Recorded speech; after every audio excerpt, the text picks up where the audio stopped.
Okay, I'll get things started and people will continue logging in as we go, just in the interest of time, so we don't keep everybody too long. I just want to thank everybody for attending.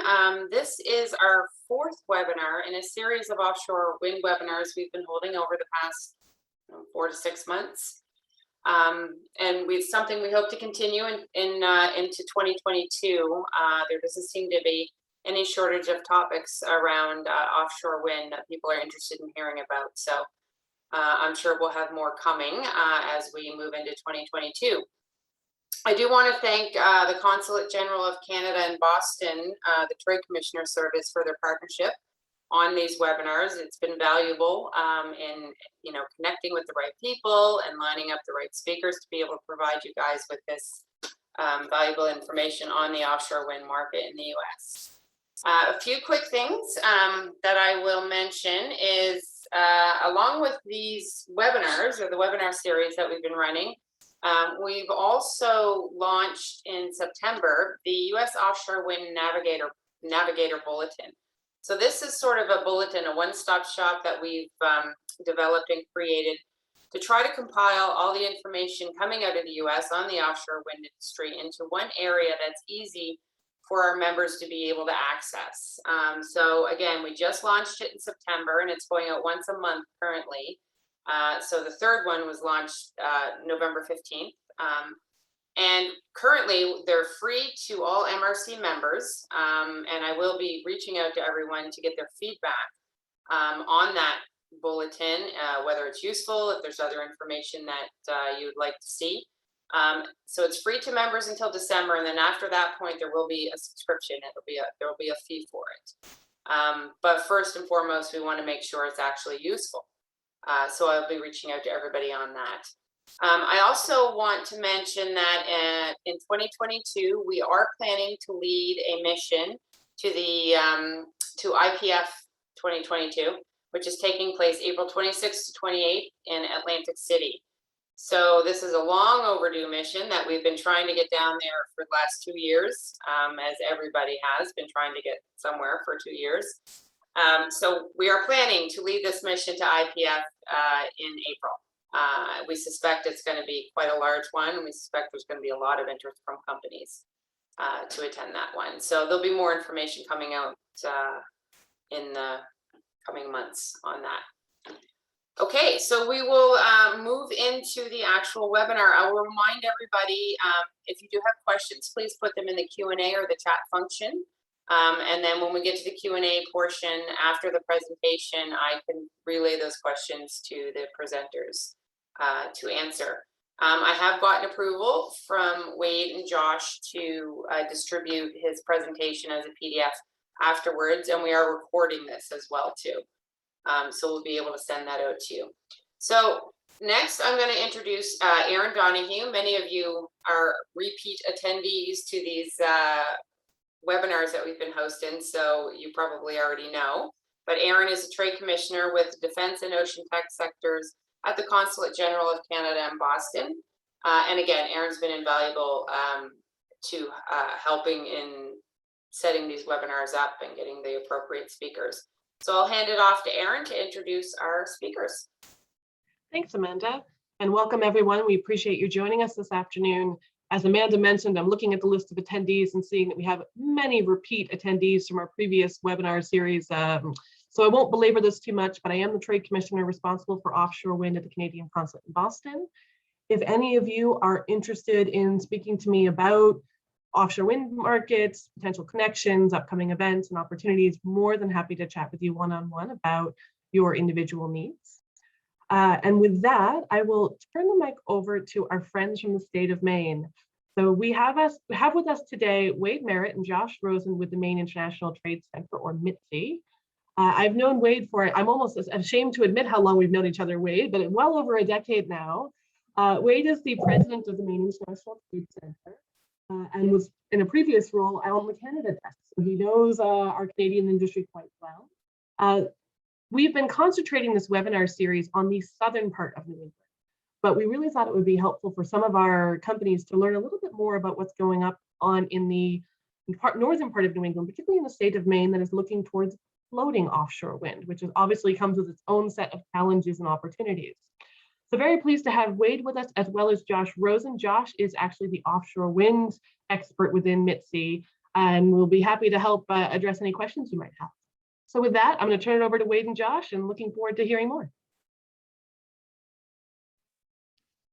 Thanks, Erin. Yeah, I can't imagine how it could possibly be 10 years, except that I just celebrated my 25th anniversary at the Trade Center on October 21st, which 25 years goes by really fast. I will tell you that for sure. All right, in the 2020, 2021 vernacular here, let me get my screen shared so that everybody can see what we're going to talk about today.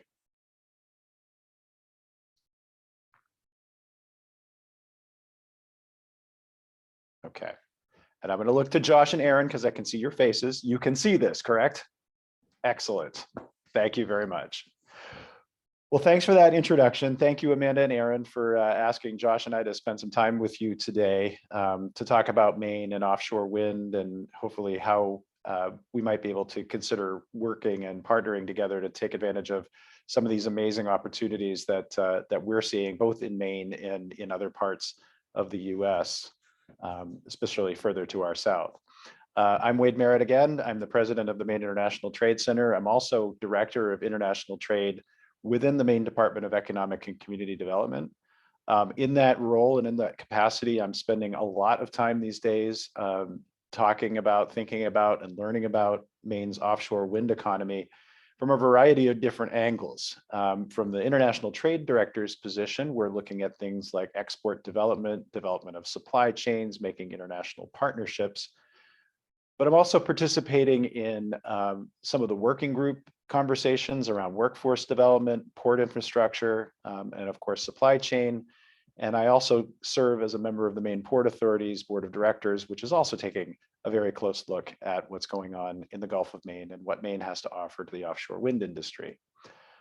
Just to give you a sense of this, I will be making a road trip on Thursday and Friday of this week, and I have no less than 4 separate conference calls to talk about what's going on in offshore wind in addition to the presentation we're giving today. So there is a lot going on, and there's certainly a lot of conversation about it. As Erin mentioned, I have been, and I have mentioned too, I've been with the Trade Center for 25 years. I served for 10 years as Maine's as our Canada desk director, spent a lot of time in New Brunswick in particular, but I've also spent a fair amount of time in Nova Scotia. I believe, if I remember correctly, I'm an honorary resident of St. John and also of Nova Scotia. I have not been screeched in, however, so we'll have to rectify that at a future event. I am joined today by Josh Rosen. Josh is consulting with us and the Trade Center team on offshore wind. Josh is presently wrapping up law school, but has worked in and around the offshore wind industry for over a decade. Don't be surprised if we pull on Josh for some questions on specifics. He's been doing a lot of great work for us, has also done some work for the Governor's Energy Office, and prior to that with the University of Maine on their floating offshore wind technology projects. So great resource, and we're really glad to have him here. Thanks for joining us as well, Josh.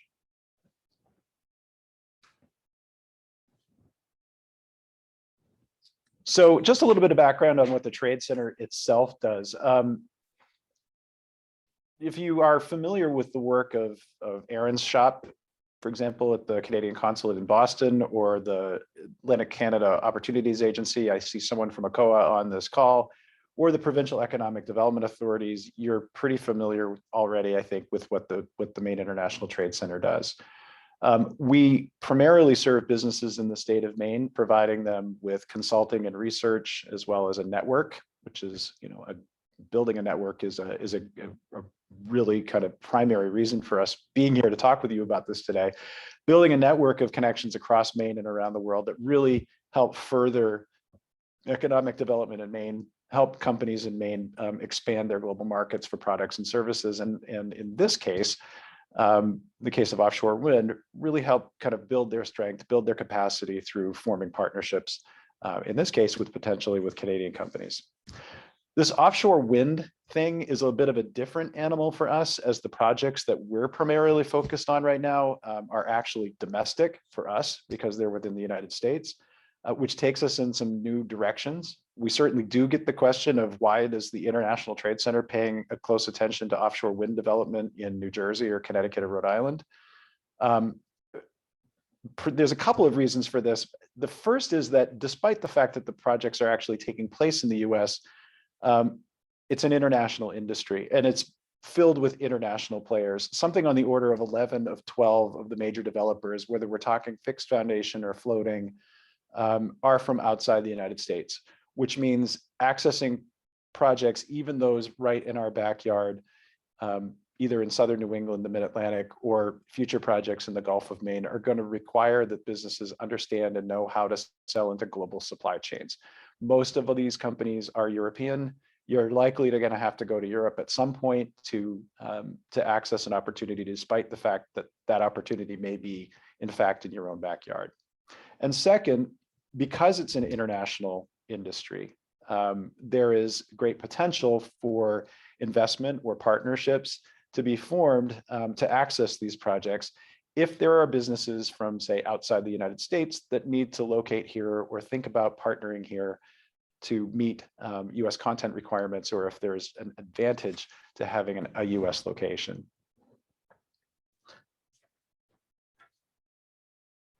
Our key partners in all of this, we work with a number of different ones. These are some of the folks that we'll be plugging you in with if you find yourself making your way down here. The Governor's Energy Office, which is really the policy lead for this and the developer of the ongoing strategic planning process that Maine has undertaken for how the state, not just the state's businesses, but the state in general, can take advantage of developments of offshore wind. The Maine Department of Economic and Community Development and the Maine Technology Institute, which are our parent organization as well as our sister organization that look after technology development and siting and other kind of basic business and economic development pieces. The Port Authority, of course. And then 4 educational institutions, which are very closely tied to the development of offshore wind in the Gulf of Maine and other places. The University of Maine, who has a long track record of developing technology for floating specifically, and will be siting a test array in the Gulf of Maine sometime in the next 5 to 10 years. The Rue Institute at Northeastern University, which has a recently opened branch campus here in Portland that is looking at advanced manufacturing, artificial intelligence, and data science, which is a particularly interesting and different angle on the work and on this industry, as well as Maine Maritime Academy, and of course our community college system, who are training the workers who will be, either in the case of Maine Maritime, likely staffing barges or learning how to work in cold weather marine environments. The community colleges doing what community colleges do, training electricians and other blue collar type positions that will help sustain this industry. One other one that we've put up here that would be an interesting key partner for us and for you, if you do decide you want to make a visit down here and come and see us, is the Maine Manufacturing Extension Partnership. This is a partner agency of ours that really works with things like plant layout, plant engineering, but is really well connected to the manufacturers that will be forming an important piece of the supply chain in Maine.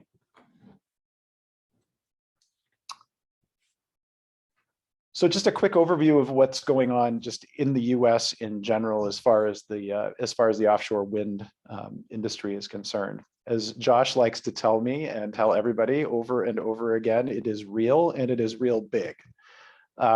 There has been a goal announced by the Biden White House in the spring of 2021 for 30 gigawatts of offshore wind to be built out by 2030.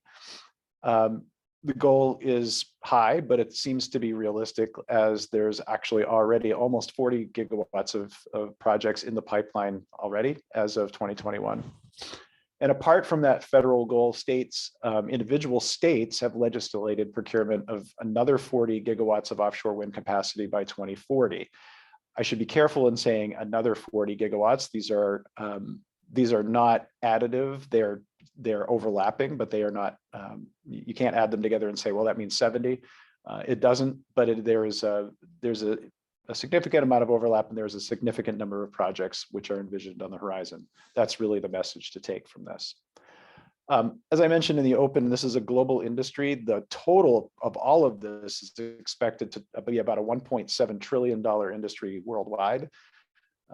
These US sites are generally a bit behind, but as you can see here, and you'll see in the kind of following slides, are rapidly catching up to the rest of the world. What you're seeing here is that the feds are saying that we're going to do it, and the states are saying here's how we're going to do it, by making individual commitments to the larger offshore wind industry. Those commitments are really driving where you're seeing the development happening and where the projects are being announced. If you notice in this last slide, many of our immediate neighbors are setting some pretty aggressive goals. Those are the individual ones for the other states in New England. And when we move on to the next slide and show you the map, you're going to start to see that there are projects which are really looking hard at those places that have set offshore wind goals. I'm sure the question is going to be asked, has Maine done that? Maine has not. That is part of the strategic planning process that we're undertaking right now is should we? And if so, what do we have to offer, and what can we offer as incentives to help drive an offshore wind target? So we do not have one of our own yet, although that is definitely part of the discussion at the moment. This map will show you where the current, as of June 1st, offshore wind development is taking place. Maine is up there in the very top corner, and in fact, about half the state's cut off, which definitely shows you that the opportunities and the development, at least in the near term, is taking place to our south, off of the South Shore of Massachusetts, Long Island, down into New Jersey, the Mid-Atlantic states, and then further down into the Carolinas. This gives you an idea of what the active areas look like. As it says here on the slide, new offshore development lease auctions are planned in New York and in off the Mid-Atlantic states by 2025, and also the floating active area that is envisioned for the Gulf of Maine also will be as part of that next lease auction round in 2025. Those states, those sites that are located, especially the ones that are further along in the process, are definitely close to those states which have set aggressive goals, and they have set some pretty consistent, established development priorities and priorities for the industries. That's why you're seeing it in the places that you're seeing it.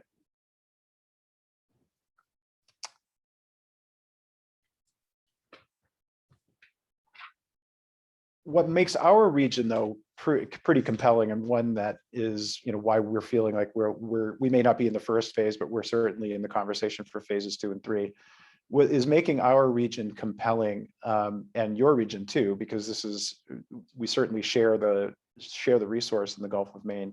What's making our region compelling is the quality of the wind resource. This is a map that shows the average wind speeds by coastal zone. You will notice that the Gulf of Maine, which is in the top right-hand corner, probably don't need to tell you that, but in the top right-hand corner, we're into the black and very dark red, which shows that we have the highest wind speeds close to shore anywhere in the United States. It's certainly on the East Coast. There's a nice block out there in Northern California, but certainly on the East Coast, we have the best resource, and better than most, if not all, of the current areas that are under development in the short term. What you're going to see is that the further north that you go and the further offshore that you go, the better the resource, which is why we're really enthusiastic about this next phase of development, which will be floating deep water projects. That is the issue that is restricting development in that zone right now, which is that the water is too deep for current fixed foundation structures, and it needs to be moved into the floating offshore, into floating technologies, which are, I would say, not unproven, but they are not as far as developed along as, or not as developed. How's that? Trip over my words here. Not as developed as the fixed foundation is in other parts of the world, and certainly within the United States. So when we talk about floating, and we're talking about this kind of transition from fixed bottom to floating, this graphic really represents well, I think, the transition that we're talking about from the current opportunity, which has a number of different structures which are affixed to the bottom in shallow water, to where the industry's future is heading, which are floating technologies. There's several of them pictured here, which are able to access better depth, better resources, further offshore. We certainly have the issue in Maine of people not wanting to look at turbines close inshore. It helps potentially avoid some fishing issues by being able to move the turbines themselves further out into the ocean. But it also requires that we use a floating technology. So what is this project actually looking like these days? It's really, when we think about this, it's really probably about a 40-year project from the very first beginnings of siting and permitting and rolling all the way through maintenance and operation to decommissioning. It's very intense for the first 10 years of development. As you can see here, siting and permitting, 5 to 7 before operation, manufacturing of the component pieces, construction and installation of those pieces. That's all going to take place relatively simultaneously or in short order in that 10-year period. The other thing too to remember is that within this 10-year period is when the contracting is taking place for all of those things, but also for operations and maintenance for later phases. So the contracting happens early, but the contracts are relatively long.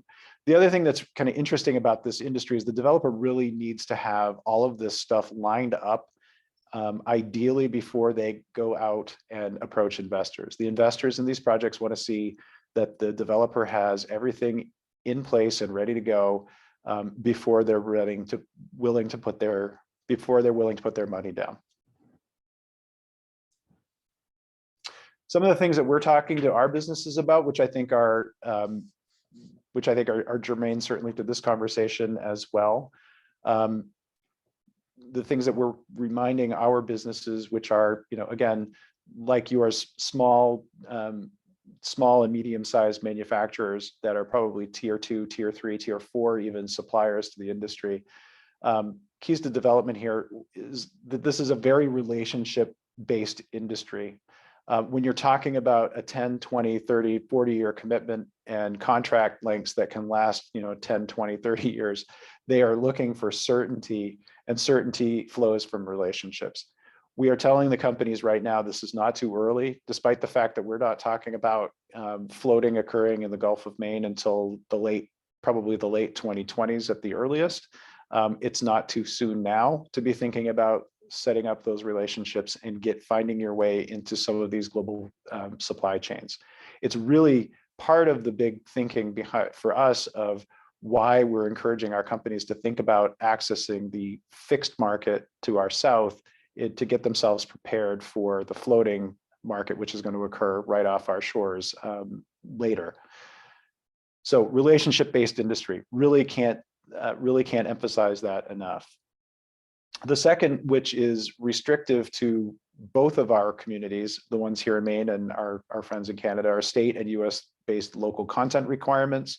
The US one, obviously, we aren't going to necessarily have an issue with. The state ones we do, because Maine itself does not have a supply chain which is sufficient to, probably doesn't have a supply chain which is sufficient to support a soup to nuts project and we're going to need to find partners from outside the United States, or outside at least the state of Maine. We feel that the state-based local content requirements are probably impractical in the long term. We put up the supply chain the procurement expectations for the other four of the other 5 New England states. It's unlikely that any one state is going to be able to have a fully built out supply chain. We think that probably this starts to evolve towards at least a national content requirement, or at least states beginning to enter into reciprocity agreements, which are going to allow them to sell into projects in each other's jurisdictions. Industry specific certifications. We have some really great training programs. I'm thinking specifically of electricians and technicians, but they are not certified to do work offshore. This is something that our community college system and our maritime academy are looking at, about how do you certify some of these workers to be able to work in an offshore marine environment. The developers and some of the tier 1 manufacturers certainly are going to have specifications and certifications that are required for people working on their projects, but also for the supply chain selling into those projects. Ditto for the stringent health and safety requirements. Next is going to be high throughput requirements. Companies have got to be ready to crank through some serious volume to support some of these projects, because there's a rapid timeline which is envisioned for some of these things.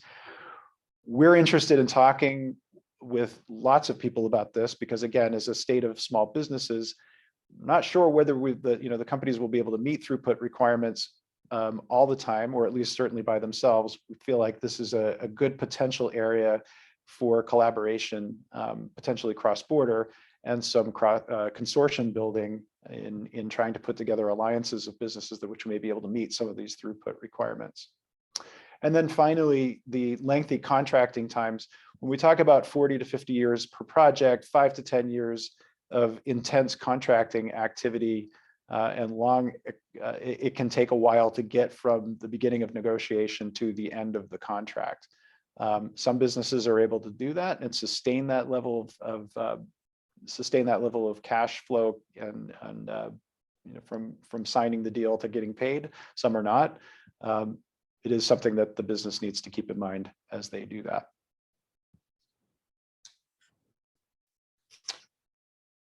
So what's going on here in Maine, and what are we working on? Well, as I mentioned earlier, we really are quite excited about the work, or quite excited about the resource off the coast of Maine in the Gulf. We're poised, and I think it's safe to say that we have a track record here of having a global leadership role in in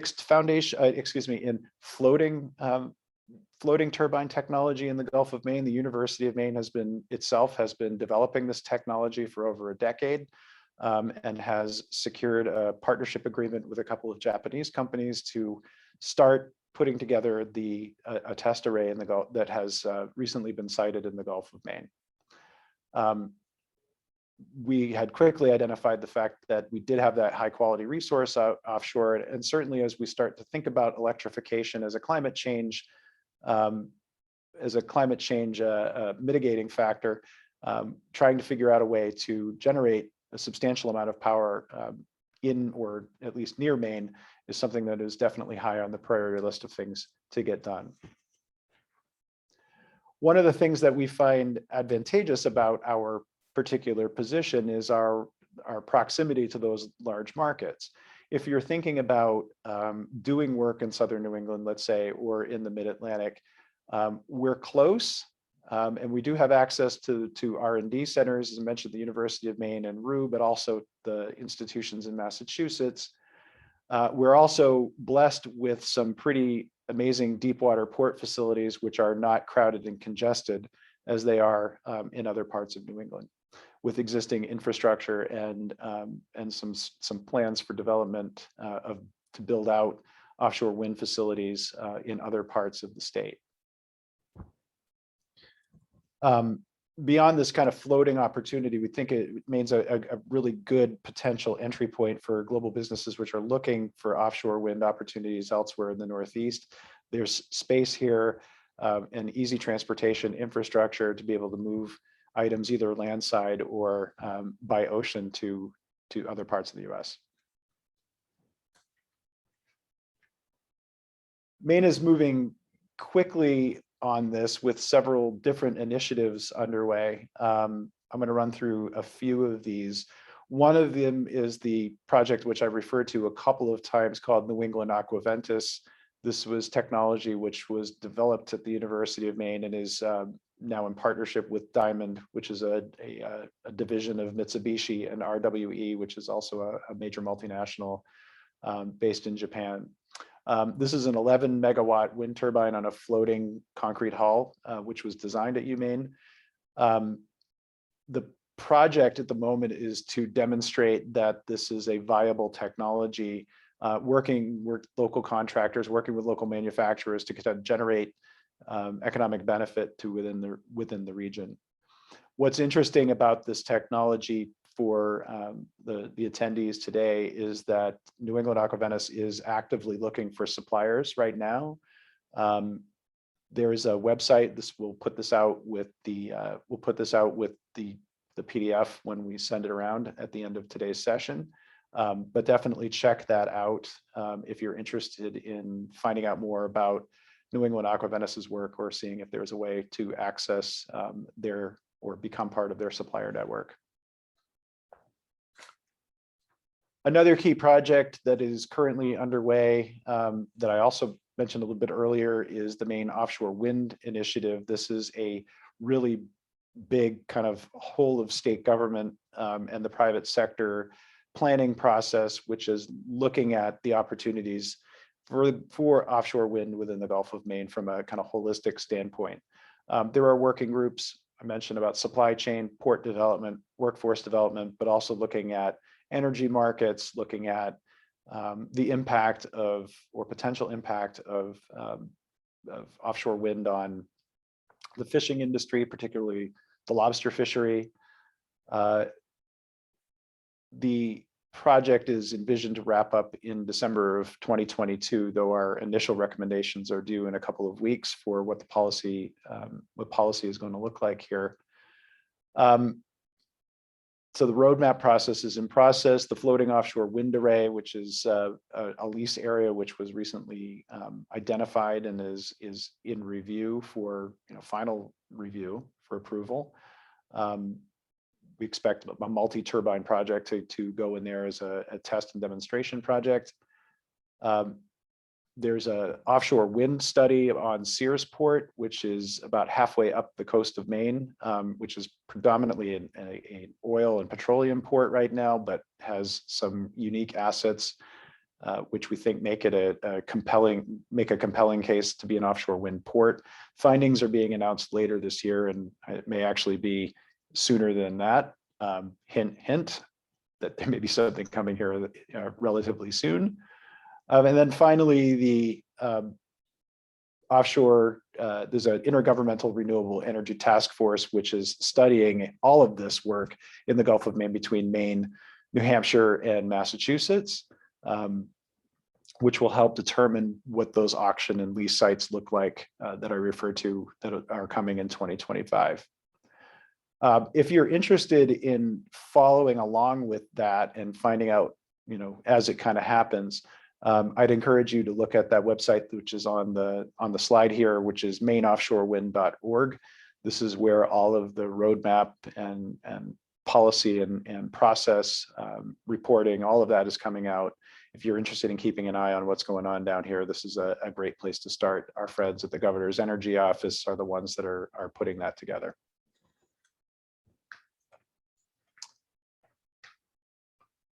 And then finally, one area that well, not quite finally, but getting close. Finally, we're working together with this group, the Business Network for Offshore Wind, which is sort of the US national offshore wind development network, and put together Supply Chain Connect, which is allowing companies to publish their interest and ability to be part of global supply chains.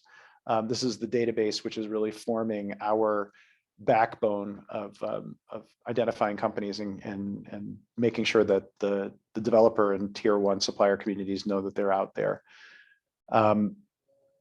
This link here is specific to Maine-based businesses, but if you do visit it, excuse me, there are ways to approach the supply chain database that BNow has, and you should be able to get yourselves in there as well, or at the very least be able to get a look at it to see who's out there and who might be available to partner with you if this is something that's of interest to you. This is the way that we're really engaging with our businesses to make sure that they are aware of the projects and aware of the opportunities that are out there and help connect them to those opportunities.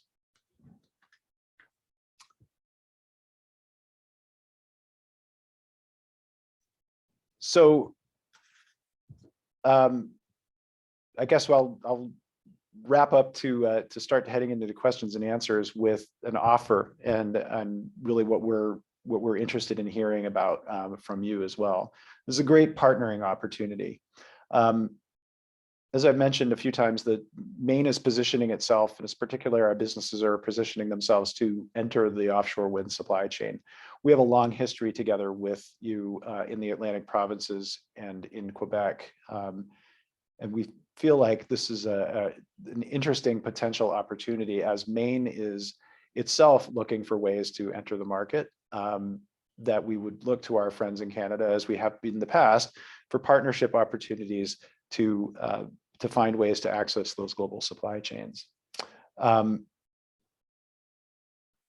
We've found in the past in other industries that this has been this can be a recipe that works. Pulling Canadian companies together with our main businesses to access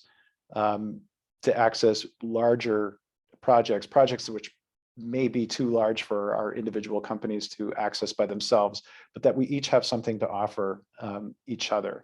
So U.S. presence, some capacity that our businesses may not have, and a willingness and a willing partner to find ways to make that happen. So we look forward to hopefully at some point welcoming you down here to visit us. We'd love to be able to show you around and introduce you to some of the businesses that are active in the space down here and introduce you to our technologies. I want to thank the folks at Marine Renewables Canada and the Consulate for inviting me to talk with you a little bit about this today. And I think we'll leave it there. Look forward to your questions and future conversations. So thank you. Appreciate it. Thank you very much, Wade. That was a great presentation. And I typed this in the chat, but I will have Wade's presentation as a PDF that I'll be able to send out to everybody afterwards, for sure. So I have a question or two here, but I will start by asking all the attendees if you have any questions. Please don't be shy. Spit them out and just put them in the Q&A or the chat function. Okay, so we do have one that's come in, so bear with me, it's a little lengthy here. So as someone currently writing this from a vessel doing offshore wind farm work off Massachusetts, I've had the pleasure of helping develop more than a few offshore wind projects worldwide, with 5 in the US so far. My question relates to my ongoing quest to drag offshore up to the Atlantic provinces, which is where he lives. And from talking to major fund managers, investors, the usual majors, government, MP, MLAs, senators, developers, etc., the biggest hurdle that he is seeing is a large amount of red tape involved with getting this up to Canada. What have you seen from your position that potentially Canada could learn from?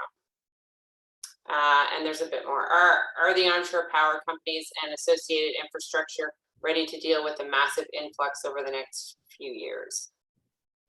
2 different questions. So I guess the first one is, what have you seen from your position, Wade, that potentially Canada could learn from to sort of get the industry kickstarted here?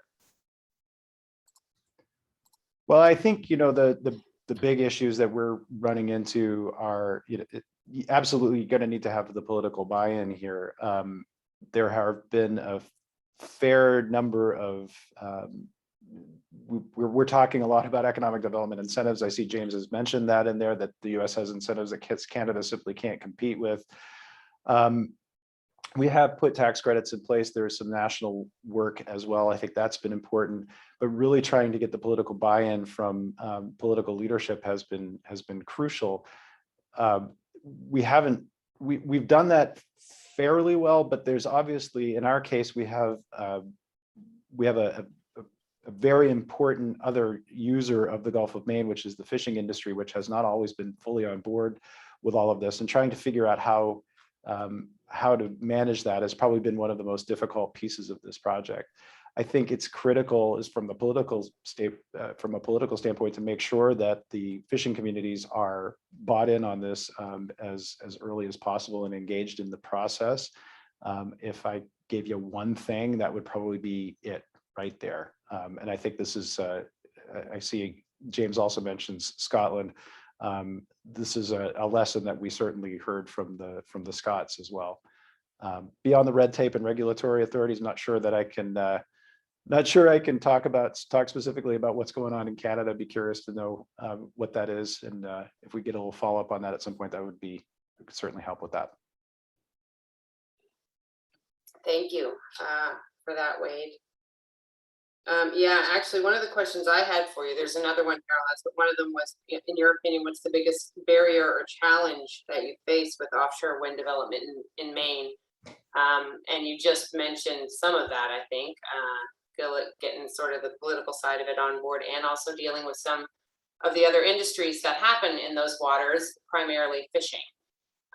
So maybe if you could expand on that a bit, some of the barriers or challenges that you've noticed, or the main ones in developing the industry.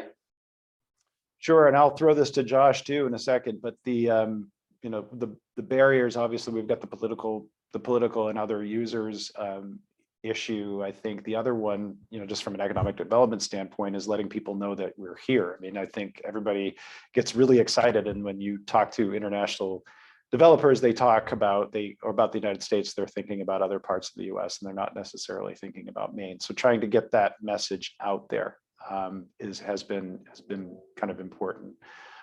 Josh, I know that you've spent some time on this for the roadmap piece, and the other work that we've done. I know you've identified a few, so I'll just tee you up for that one of what other barriers have you seen in that development? Yeah, so the barriers, additionally, I think, are those true for the industry anywhere in the US, right? So this is a new industry, it's bringing new technology to market, and it's really mobilizing supply chains that have not really been activated in the past. And so just by nature of this being a new industry, there are barriers that will be present today that I think will be less so in 10 or 20 years from now. I think for companies considering entering the supply chain, Wade, as you mentioned earlier, this industry has very lengthy contracting timelines, right? So if you're a small or medium-sized business, you want to enter this industry, you need to really think thoughtfully about, are we ready to invest in this industry? Are we ready to invest in it for a long time before we potentially see fruit that might not come to bear for truly a decade? And so I think a lot of companies need to think deeply about, what are their assets? What are their ability to wait while this industry grows? But I think the important factor, despite all those barriers, there's a lot of regional competition right now between states and different parts of the country. This is a new industry, but it's an industry that's not going to go away anytime soon. There's a lot of opportunity. Maybe your opportunity isn't this year, maybe it's in 5 years, maybe it's in 10 years, but I think the opportunity will continue to exist. And I think particularly we'll continue to see development moving north and further from shore, which opens an opportunity for the maritime or the Atlantic provinces as well. Like I said, it might not be today, it might not be tomorrow, but I think for certain the industry will come. Yeah, and I think the key thing too is, Josh, is it may not be today, it may not be tomorrow. Again, it could be 5 years from now. But the key point is that you need to be looking at it now. You can't wait 4 years and then decide to look at it, because it's going to be too late at that point. So it is an industry that you have to start to look at now, knowing that it may be a couple of years before you actually see a payoff or a partnership for it. So we do have another one. Do you think the U.S. state, state and federal local content requirement will negatively impact on the ability of Canadian or Atlantic Canadian businesses to provide service to the U.S. offshore wind market? Well, as I mentioned, on the state side, this is something that we're paying very close attention to because we don't have a project. We don't have a project of our own right now, so that we can't impose local content requirements on it, which means to have folks going down into Massachusetts, New Hampshire, New Jersey, other places like that, we are also going to be dealing with the state content requirement. As far as the US local content requirement, I guess I would look at Erin for that one, about how she's going to deal with it. I would think so, but I think, the other issue, and certainly one of the things that I want to try to get across here is that if there are US content requirements, that Maine is certainly here, and our companies are certainly here and ready to kind of help address potentially that US content requirement by having you partner with one of the businesses down here. I can't commit for the business, obviously. We're going to have to ask them nicely, but I think that again, you show them a business opportunity and they're going to find it. That's the way that I would approach it. Erin, how about you? Yeah, no, and I was going to jump in on this question, absolutely, and say, I can think of several Atlantic Canadian companies that are right now doing business in offshore wind. So it's certainly possible. Is it more complicated? Yes, it absolutely can be. And there's a couple of factors here. At the project level, the content requirements are really coming from the state. However, there are federal, regulatory requirements that could limit opportunities for Canadian companies. The one that we know the most about, of course, is the Jones Act and how that impacts vessels and other applications. But they're certainly there. I know there are companies who are managing them right now. And once again, this is that whole discussion of starting early so that you can really work through what those requirements are and identify where you need to form partnerships or what you need to do in order to position yourself to be in this industry. So it's I know companies that are doing it right now, so it is possible, but it requires a little bit of planning and it requires a little bit of extra work, which is why we're having some of these discussions early. I actually had a question for Wade and Josh, if you don't mind. You mentioned lease auctions are looking at a 2025 timeframe. Some other states, I'm thinking Maine and Massachusetts and Rhode Island, had undergone sort of state level ocean mapping exercises and marine survey work in advance of lease auctions. Has Maine done something similar, or are they planning to do some form of marine mapping, marine survey at the state level, or will that be done by project developers? Josh, you want to take that one? Yeah. So the state actually has done a fair amount of resource assessment, including not just above the water, but also below the water, as part of its early efforts to advance the University of Maine offshore wind project. So much of the surveys and trawlings that were done at the time were done back in the 2008, 2009, 2010 area. But so there is a fair amount of data that the state has with respect to what's in the Gulf of Maine, what should developers be aware of, right? Sort of those broad concerns.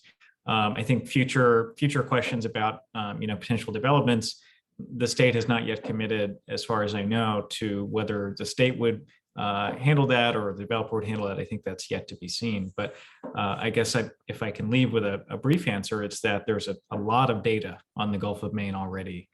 This is not unexplored territory. So, yeah. Great, thank you. So we have a few more. One is the regulatory regime in place? Is there a regulatory regime in place to approve offshore wind projects? Are the regulators state or federal organizations? Yeah, so in the case of particularly offshore wind development in Maine, so the state recently enacted a 10-year moratorium, which would prohibit offshore wind development within state waters. However, offshore wind developments taking place in federal waters could certainly be approved. That process is really handled by the U.S. Bureau of Ocean Energy Management, BOEM, through a process that's been used by several developments in southern New England and along the East Coast, and also now on the West Coast. So really the regulatory regime is at the federal level. Different states have different regulatory aspects as well, particularly relating to cable landings and procurements. I think that's one of the things that's been sort of daunting for some of our companies, is that every state can be very different. So it's trying to figure out and recognize the differences in the states and their developments. So, and I mean, it can be the same here with the provinces. We just have a lot less of them than what you guys have. Okay, a few more. We have a few more minutes here. So one of them is, does the Jones Act give an advantage to Canadian provinces? That's a large question, actually. And it can depend on what you're actually talking about when it comes to the Jones Act. So I'm not sure if you want to give that one a tackle, but I'll leave it open to you guys. We did do a webinar recently on the Jones Act, which delved into it a bit more, and I can certainly provide the presentation that was given at that to whoever's asking this question here. Just reach out to me and let me know. But it does give you a bit more detail because it really depends on what you're talking about when it comes to the Jones Act. I don't know if Wade or Josh, any of you wanted to jump into that one. I mean, basically, that's what I was going to say. And I'm glad that you already did, because my answer was going to be the Jones Act and its applicability here is, you could take up an entire program itself. And you're right, it absolutely, and we just had a briefing on this a couple of weeks ago about how, you know, they're looking at ways to service, what was it, I think, servicing the projects off Rhode Island by never actually bringing the vessel into port. Therefore, they're able to get around the Jones Act requirements. But it is as the professor from Maine Maritime told us, it's real and it's not going anywhere anytime soon. So, you know, we got to find a way to deal with that. But it, yes, absolutely could take up an entire extra session here. So, yeah, so maybe. And I see Aaron laughing, so that means we're on the right track here. So that's good. Maybe if there's a specific, the person who asked the question, if there's a specific area you're talking about, let us know in regards to the Jones Act. But like he said, it's kind of a beast of a thing. And, you know, the short answer is yes, it can provide some benefits for Canada, maybe for some of the ports here as staging areas when they're taking things down to the US. But there's a whole lot of other aspects around the Jones Act. Okay, we have two other ones here. Let's see if we can get through them. Is it clear as to what floating hull platform technology will be most widely used offshore US? If so, who are the leading suppliers for these floating platforms? So I would say at this point, it isn't particularly clear that there will be only one or that there's a primary offshore floating structure that will be used. The US Department of Energy has supported the University of Maine's design through an advanced technology demonstration project. They've put about $50 million towards the development of this concrete semi-submersible technology. I think the only thing that's clear at this point is that it's not clear there'll be a single design. Designs really need to vary based on site conditions where an offshore wind farm is going to go. What we do know for certain is that of the entire United States offshore wind resource that could power the entire country more than twice, 80% of that resource is in deep water, where fixed foundation technology is simply not cost effective at this point. So I think it's a little early to predict if there will be a single floating design or even a small number. But I think particularly the University of Maine's technology offers a lot of potential for the Gulf of Maine, for other parts of the country. It's depth agnostic. It can be built using concrete and dry docks, and so it doesn't require any sort of special materials that have to be imported from elsewhere. It really is quite a valuable design. Whether that will be the primary one in 20 years from now, I think the industry can't yet say. Okay, so we've got one more question here. Are there specific different technologies related to the integration of offshore wind power into the existing distribution networks run by various utilities that current vendors focused on the traditional power generation and distribution market need to be looking for to continue to support our utilities?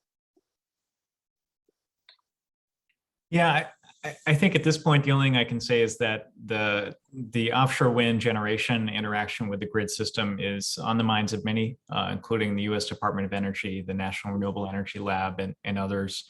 NREL recently announced that they'll be undertaking a significant study at looking at what needs to be done, ranging from technical to legal to policy matters, to integrate large levels of offshore wind generation into the US electric grid. That's a major area of developing expertise, of developing research. Is something I'm very interested in.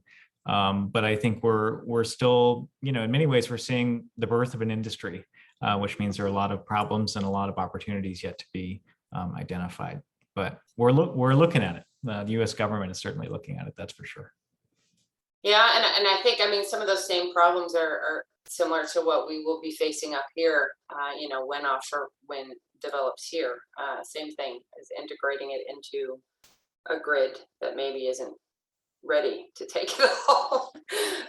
So yeah, I think that's it for the questions. I do want to sort of reiterate something that Wade has said throughout, that there is, sort of a long-standing relationship between Atlantic Canada and Maine specifically, but all of those, eastern states, and there's been a lot of cooperation. And one thing I think you mentioned, Wade, is when you're looking at the companies in Maine being able to supply this developing market, and that there being some gaps there, things like just simply having people that are certified to work offshore. That's something that here in Atlantic Canada, we do have because of the long years of experience in the offshore wind industry. In the oil and gas industry, offshore Nova Scotia, Newfoundland. And although the oil and gas offshore Nova Scotia specifically is winding down at the moment, there is still tons of experience and experienced people that have been working offshore for years. So that's just one sort of small area that I think Atlantic Canadian companies can assist with some of the companies in Maine and the developing industry down there. So one last call. Any other questions? No, I think we're good. Thank you so much, Wade and Josh and Aaron, for doing this super interesting presentation. And we may have some questions filtering afterwards. So if you don't mind, Josh and Wade, I might flip them over to you and see if you can respond to them as we get them. And like I said to everyone before, I will distribute the presentation, possibly a recording, as long as it worked okay. For this. So one quick thing I'm going to mention, just MRC related before we take off, is we have our annual conference is coming up next week here in Halifax at the Westin. It's an in-person conference, and we do have one large session on offshore wind as part of that conference. We're actually just talking about how it's a full session. It probably could have been 2 different sessions. We probably could have a whole conference on offshore wind, but until we actually have it here, we might not want to do that. So, but we do have a whole session. So if anybody's interested in the conference, you can still register. Just go to our website or reach out to me at any time, and I'll certainly pass on some information. So again, thank you so much, Wade, Josh, Aaron, really appreciate it. And hopefully we'll stay in contact as the months roll on and as the industry starts to progress.